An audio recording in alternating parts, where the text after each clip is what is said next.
Good morning and welcome to the brief on News First. I'm Shahin Jarampati and these are stories trending this morning. Landslide warnings in effect for 9 districts. OHCHR report on Sri Lanka tabled in Parliament. Finance Minister comments on expected budget deficits. A high-level Chinese delegation called on President Maithripala Sirisena yesterday. The delegation of the Communist Party of China included the Deputy Speaker of the National Assembly of the Republic of China. President Maithripala Sirisena expressed deep appreciation to China for providing continuous assistance for the development of Sri Lanka. According to the communique issued by the President's media division, the President has said that Sri Lanka anticipates the fullest cooperation from China to overcome the challenge of poverty in the country. The Chinese delegation presented a memento to the President on the occasion. The OHCHR report on Sri Lanka, the Udalagama and Paranagama Commission reports were tabled in Parliament yesterday by Prime Minister Ranil Wickremesinghe. As promised, the Udalagama Commission report, the Paranagama Commission report and the report of the UN Human Rights Council has been tabled in this House. The previous government similarly presented the LLRC report to Parliament. So now all we have to do is debate about it. Resolution. The joint resolution that Sri Lanka signed against Sri Lanka has not been presented before Parliament. This is the most important one. What was requested at the party leaders' meeting was the report. However, tomorrow I am ready to present the resolution to Parliament as well. So was it that my fellow parliamentarian held a meeting yesterday and stated that the country had been betrayed without even reading this?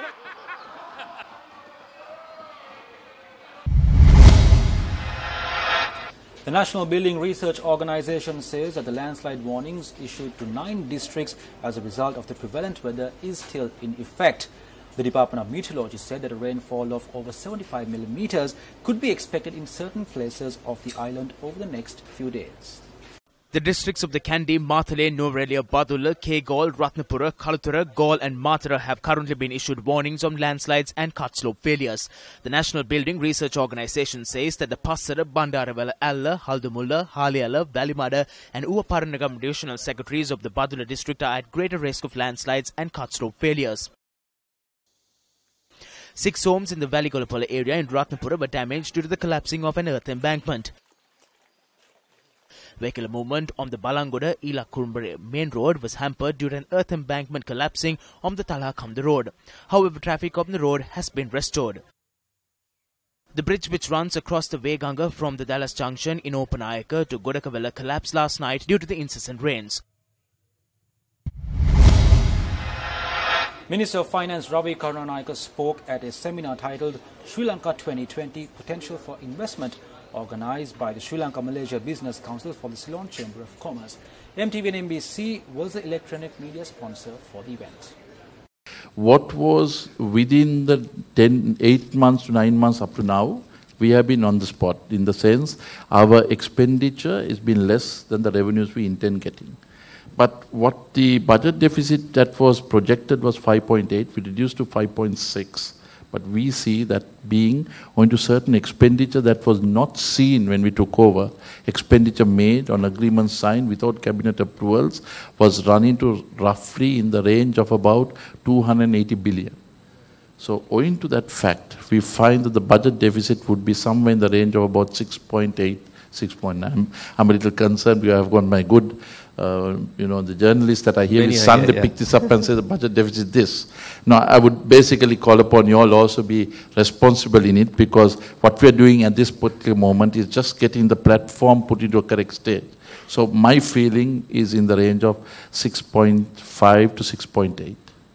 Minister Karunanayake also said that Sri Lanka has earned more revenue in 2015, but public debt was very high. We have public debt which is extremely high. You have roughly 8.7 trillion and debt servicing which is equivalent to our total revenue. GDP, the revenues to GDP is roughly about 10.65%. How can you afford to do this? But we have to do it. You can't say that that is the inheritance and say we can't go forward. You all had confidence in us. We have confidence in you. And that is a wrap of the brief here on News First. For the News First team, I'm Shahin Jarampati, reminding you Stay briefed.